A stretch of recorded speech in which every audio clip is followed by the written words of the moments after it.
Bonjour à tous, bienvenue dans cette vidéo. Alors l'idée de cette vidéo, c'est de parler un peu de l'IBC routing ou IBC router qui devrait bientôt être mise en place sur le Cosmos Hub. Donc c'est prévu pour décembre, on est le 2 décembre, donc c'est pour bientôt. Alors souvent le Cosmos Hub, enfin surtout Atom, est un peu critiqué dans le sens où pour beaucoup c'est un token qui ne sert pas énormément. Alors oui, c'est en fait au début du lancement de la blockchain, il servait juste entre guillemets à la gouvernance, donc à sécuriser le réseau et à la gouvernance, donc à toucher des rewards pour la sécurisation du réseau, et ainsi que voter pour les propositions faites. Depuis, le réseau s'est agrandi, il y a l'IBC, il y a aussi les airdrops, donc les gens commencent à savoir qu'effectivement, quand on stake des atomes, on a des airdrops plutôt sympathiques.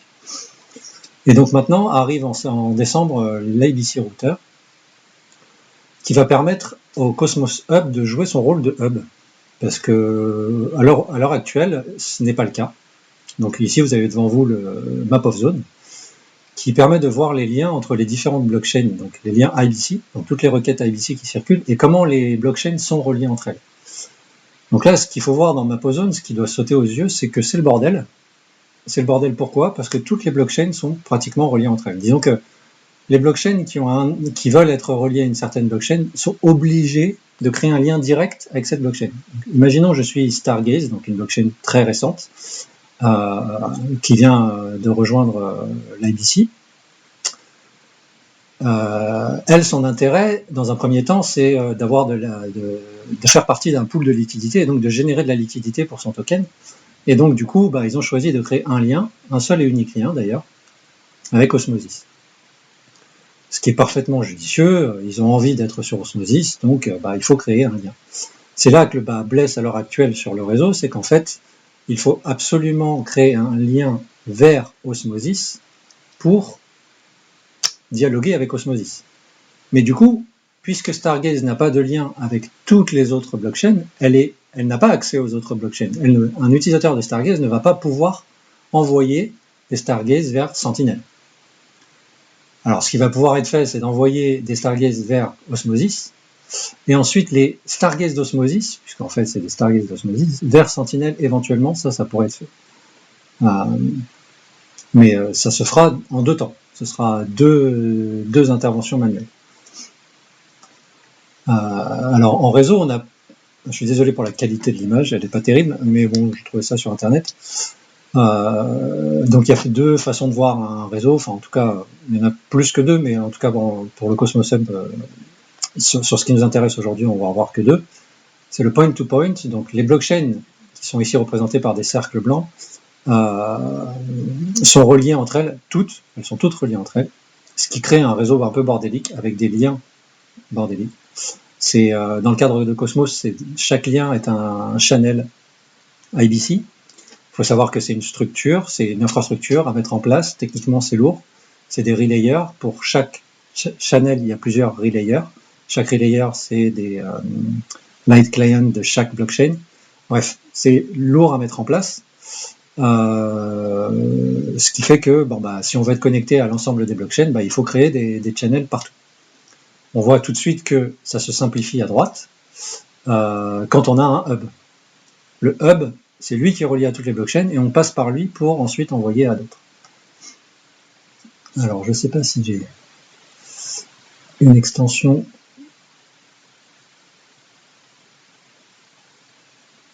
Non, visiblement, j'ai pas. Je pensais avoir une extension pour faire des dessins sur l'écran, mais de toute évidence, j'en ai pas. C'est pas grave. Donc, en fait, les transactions ici à droite, ce qu'elles vont faire, c'est que quand on veut passer de la blockchain ici en haut à gauche, vers la blockchain ici en bas à droite, on va faire une transaction IBC qui va aller vers le hub, et le hub, lui, va tout naturellement transiter la transaction vers la blockchain de destination. Il faut savoir qu'aujourd'hui, aucune blockchain de Cosmos ne sait faire ça. Donc c'est pour ça que toutes les blockchains ont intérêt doivent être reliées directement aux blockchains qui les intéressent. Ce qui fait ce réseau absolument imbitable et difficile à lire, ne serait-ce qu'à comprendre, et sans parler de l'infrastructure technique qui est compliquée. Donc ici, on va largement simplifier le réseau, ce qui veut dire que donc ici, on a un réseau assez bordélique, avec des liens de partout. Et si, en fait, donc ici, j'ai cliqué sur la blockchain Cosmos, et je ne vois que les liens de Cosmos, du Cosmos Hub. On voit que si je la place au centre, on a quelque chose qui s'approche du réseau avec un hub, tel que je vous l'ai montré sur le schéma. Donc en fait, ce que ça veut dire, c'est que aujourd'hui, quand le prochain upgrade aura lieu, le Cosmos Hub sera capable de jouer son rôle de hub et donc de faire transiter toutes les transactions IBC d'une blockchain à une autre. On l'a peut-être pas vu sur Map of Zone. On peut voir, alors je sais pas si vous le voyez, non, vous ne le voyez pas. Mais enfin, sur Map of Zone, on voit que sur les 30 derniers jours, il y a eu 1 600 000 transactions IBC. Donc nul doute que le Cosmos Hub est en capacité de gérer ces transactions à lui seul. Donc en fait, c'est 1 600 000 transactions. Le réseau pourrait être comme ça. Avec la taille actuelle du réseau, avec les 25 blockchains, je crois qu'elles sont 25 à peu près, blockchains qui existent sur Cosmos aujourd'hui, elles pourraient toutes être reliées par le Cosmos Hub et le Cosmos Hub se charger de toutes les transactions IBC. Alors vous allez me dire, quel est l'intérêt pour les autres? Je vous l'ai dit, l'idée c'est d'éviter, par exemple ici Sentinel, qui est une blockchain assez connue quand même du réseau. Aujourd'hui, vous voyez qu'il y a des infrastructures, il y a des liens vers beaucoup de blockchains, de Sentinel vers énormément de blockchains. Demain, on pourra se contenter d'un seul lien vers le Cosmos Hub. Alors, donc, l'intérêt pour le Cosmos Hub, c'est de faire transiter des transactions par sa blockchain et donc de récupérer les commissions. Et l'intérêt pour les autres blockchains, c'est effectivement, on pourrait se dire, ça fait transiter, donc ça fait des commissions, donc c'est plus cher, donc la transaction ABC est plus chère. Bon, alors, ça reste très peu cher dans l'ensemble, mais effectivement, il y a une transaction supplémentaire. Mais du coup, en infrastructure, on est beaucoup moins cher en fait. On ne demande pas à énormément de relayers, des channels de partout, à être installés. Et on ne se soucie pas d'ailleurs de la sécurité des transactions, des channels et tout ça. On fait confiance au Cosmos Hub qui normalement assure le bon fonctionnement de l'IBC finalement. C'est pour ça que le rôle du hub est central, parce qu'en fait il doit être toujours en fonction, donc il doit pas être parti en vacances pendant 3 semaines, il doit toujours bien fonctionner, jamais être saturé de transactions, et donc toujours fournir son rôle de routeur, d'IBC routeur. C'est d'ailleurs un argument qui va dans un autre, qui reprend aussi un argument que j'ai vu sur Twitter, qui dit qu'aujourd'hui, le centre du Cosmos, c'est plutôt Osmosis. En fait, Osmosis est une blockchain très utile, c'est l'AMM le plus utilisé de l'univers Cosmos. L'expérience utilisateur est plutôt propre, elle est même très aboutie, surtout en ce qui concerne IBC. C'est hyper simple de faire un dépôt sur Osmosis d'une blockchain à une autre. C'est d'ailleurs la blockchain qui génère le plus de transactions IBC. Comme je vous l'ai dit, toutes les blockchains du coup qui veulent être sur Osmosis sont obligées de créer un lien direct vers Osmosis. Et sur Twitter, quelqu'un a souligné que finalement le centre de l'univers Cosmos, ce sera plutôt Osmosis, et que Osmosis va jouer le rôle de hub. Alors oui, il pourrait, mais à mon sens, vaut mieux qu'un hub reste un hub et un AMM reste un AMM, et que du coup, on n'ait pas un problème de saturation de réseau parce que Osmosis est à la fois un AMM et un hub. Moi, quand je suis sur Osmosis, je veux pouvoir réaliser des swaps ou participer à un pool de liquidité sans que mes transactions soient ralenties, voire quand même carrément impossible à faire passer parce que le réseau est saturé par des transactions ABC. Alors aujourd'hui, je ne pense pas que ce soit le cas. Avec 1 600 000 transactions par mois, c'est déjà conséquent, mais c'est loin de pouvoir saturer une blockchain Cosmos. Donc aujourd'hui, ça ne pose pas vraiment de problème. Mais n'empêche que c'est des services différents et que je préfère que Osmosis se charge de ce qu'il sait faire et que le Cosmos Hub se charge de ce qu'il sait faire. D'ailleurs, dans ce sens, à l'heure actuelle, il y a effectivement, pour ceux qui savent, il y a le Gravity Dex qui est sur le Cosmos Hub. Je pense qu'effectivement, il est destiné à migrer vers sa propre blockchain. Sa blockchain qui sera directement reliée au Cosmos Hub.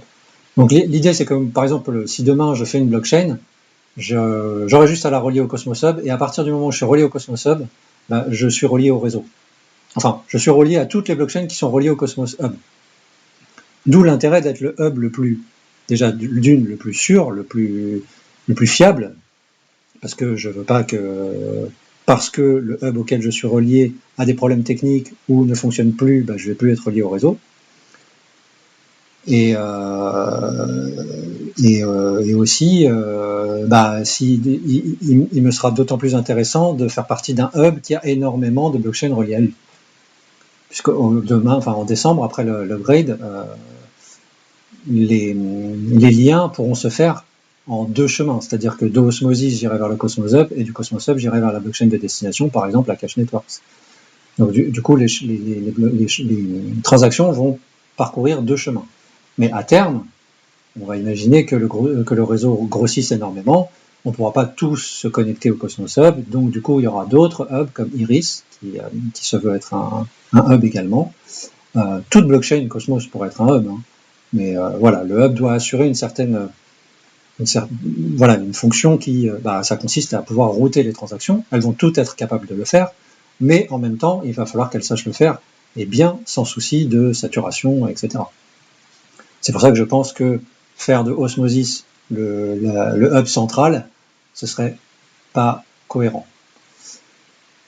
Donc là, comme vous voyez, ça ferait 1 600 000 transactions pour le Cosmos Hub s'il gérait le réseau tel qu'on le voit là, comme ça, avec l'IBC routing.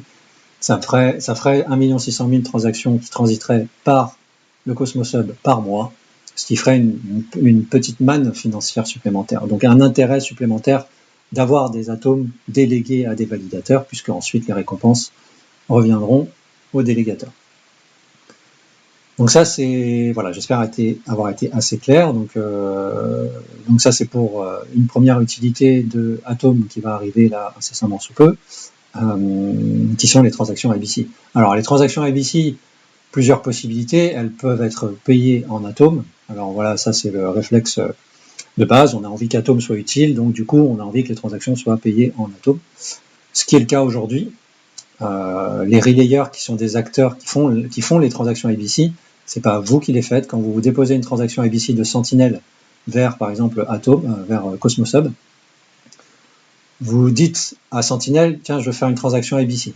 Vous avez des relayers, donc qui sont des rôles particuliers, des logiciels particuliers, et aussi des adresses particulières. Donc elles ne sont pas particulières, c'est des adresses, c'est des gens qui ont des adresses sur les deux blockchains, qui vont scruter ici Sentinel, qui vont voir qu'il y a des transactions IBC à réaliser vers le Cosmos Hub, ils vont la prendre et ils vont la faire transiter. Et c'est eux qui payent la transaction, donc la commission, sur le Cosmos Hub. C'est pas vous. Je ne sais pas si vous avez remarqué, mais si vous faites une transaction IBC qui part de Sentinel, vous allez payer en DVPN la transaction IBC sur Sentinel. Par contre, la transaction IBC sur le Cosmos Hub, c'est pas vous qui la payez. En fait, c'est le relayer. Il y a toute une économie à mettre en place parce qu'il faut récompenser ces relayers. Pour l'instant, ils le font gracieusement, entre guillemets. Je crois qu'ils sont payés par des fondations. Mais voilà, il y a des choses à mettre en place là-dessus. Tout ça pour dire que pour l'instant, les commissions seront payées en Atom. Et donc, c'est une utilité supplémentaire pour Atom. Demain, elle pourrait être payée, je pense, dans toutes les monnaies du réseau. Et du coup, les délégateurs, les validateurs toucheraient ces tokens-là, ces cryptos-là. Donc du coup, vous payez en Akash, et les validateurs pourraient accumuler de l'Akash. On pourrait avoir deux solutions. On pourrait avoir un instant swap. Je ne sais pas si techniquement c'est pas un peu lourd pour chaque transaction de faire un swap de la petite quantité de crypto à l'instant T. Donc un truc automatique, quelqu'un paye les transactions, la commission avec de la cash, et automatiquement la cash est swappée sur un DEX en atomes.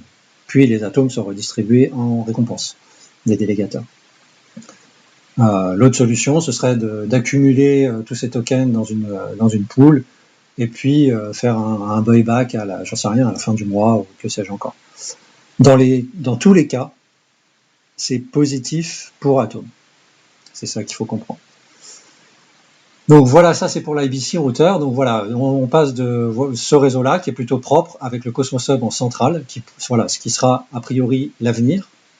Alors je ne sais pas si tout ça va être remis en cause demain parce que le Cosmos Hub va être capable d'être un IBC router. Je ne crois pas, parce que je pense que techniquement c'est un peu chiant, c'est déjà en place et ça fonctionne. Donc je ne sais pas si on va revenir là-dessus, si ça a des conséquences sur les échanges actuels. Donc ça, je ne saurais pas dire. Mais en tout cas, ça fait beaucoup plus sens d'avoir un réseau comme ça. Et donc je pense que demain, toutes les blockchains nouvelles qui vont arriver n'auront pas d'intérêt à se relier à une seule blockchain. Parce que demain, même si je suis très intéressé par Osmosis, et que même, imaginons ce soit la seule qui m'intéresse, si je me relie à Osmosis directement, comme l'a fait Stargaze, je me coupe de tout le reste. Parce qu'en fait, demain, à l'heure actuelle, la première blockchain Cosmos qui va être capable de faire de l'IBC routing, c'est le Cosmos Hub, et pas Osmosis. Donc Osmosis va être incapable de faire transiter une transaction. Donc de Stargaze, je vais envoyer sur Osmosis, point. Ça va s'arrêter sur Osmosis. Je ne vais pas pouvoir faire Osmosis puis Akash. Enfin, je vais pouvoir faire en 2 transactions, moi-même, manuel. Mais je ne vais pas pouvoir dire je suis Stargaze, je vais envoyer sur Akash. Ça, en fait, vu que ça transite par Osmosis et qu'Osmosis ne sait pas faire transiter, ça ne va pas être possible.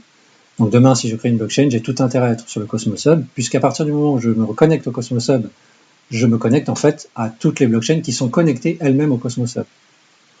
Ce qui est beaucoup plus pratique. Donc voilà, j'espère avoir bien fait comprendre cette chose-là.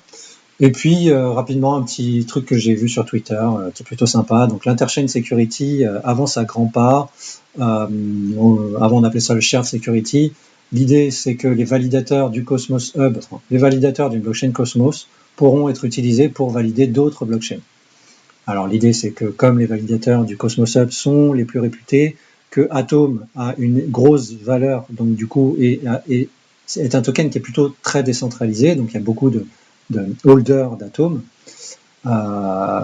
Du coup, c'est fiable d'utiliser les validateurs d'Atom pour valider sa blockchain.